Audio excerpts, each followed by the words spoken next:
What's up, beautiful people? My name is Sibi. For those who are new here, in today's video we are making cabbage mixed with beef stew. This was really delicious. Stick around and let me show you how. Once you've boiled your meat and it's nice and tender, you're going to add in your oil. At this point, make sure you're cooking on medium heat. You're going to mix everything in all together with the oil so that you can ensure that the browning will be proper to your beef. The next thing we want to add in our spices. Add in 1 tablespoon of your paprika, add in 1 tablespoon of your black pepper, add in your 2 beef cubes. I'm going to add an extra one later on, so you're going to add in your 2 beef cubes. Those are the spices that you need, and also salt to taste. Yeah, I normally add in my spices at this point because I feel like it normally comes out better when I add my spices at this point. You're going to mix in everything all together to ensure that all the flavors have been infused in so well, and let your beef at least brown up just a little bit so that you can go in with your onions.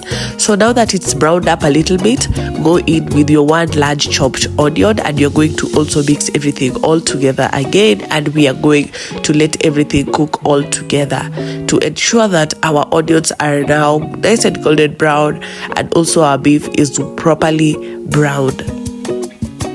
Mix and also give it time. We come back later and this is what we have.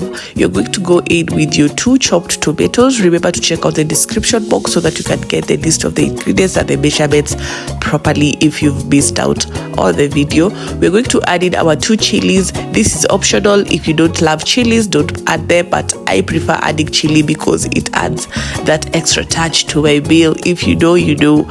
We're going to mix in everything all together, guys, and we're going to cover it a little bit so that our tomatoes can be easily mashable.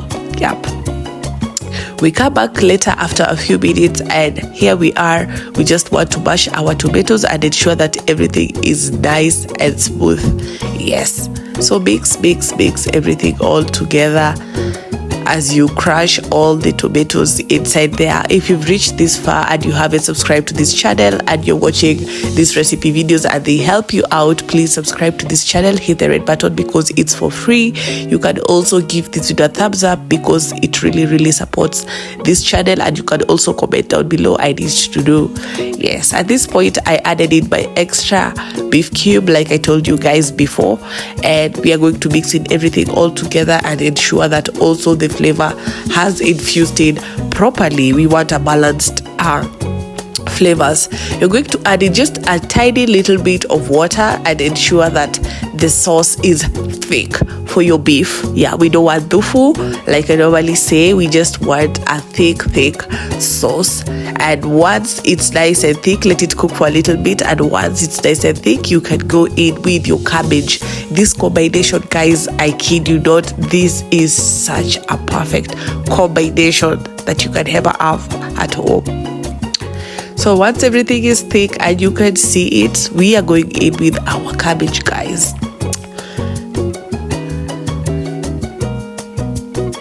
Add in your cabbage, and we are going to cover it for a bit so that the cabbage can be able to settle a bit. Yeah, we come back later. This is what we have, and we are going to mix in everything all together. This is where the magic happens. Make sure you give it a good mix. Make sure you mix so that all the cabbage can get inside the beef sauce. This is where you get all the goodness. So you're going to mix everything all together, and you know, at this point you don't let your cabbage overcook. You're just going to mix and ensure that everything is well mixed, and let it cook for about 2 minutes and you will be done. You see, this recipe is so easy to do. You can share my recipe videos with someone who wants to learn how to cook, easy steps, easy recipes. Yeah, so that is what we are all about in this channel. If you're a returning subscriber, thank you so much for showing support to this channel. It really keeps me going. And if you're a new subscriber, here we do simple and amazing recipes at the comfort of your home, as you have seen. So stick around. Yeah, so I've done my mixing, and at this point, look at this goodness. I kid not, I was craving this meal and I couldn't wait to dig in. This is the result and we are going to set it aside, guys. This was really, really delicious. I paired mine with some ugali on the side, and that kapilipili kobali was hitting the right spot in my throat. Yes, bye, like, comment, share and subscribe.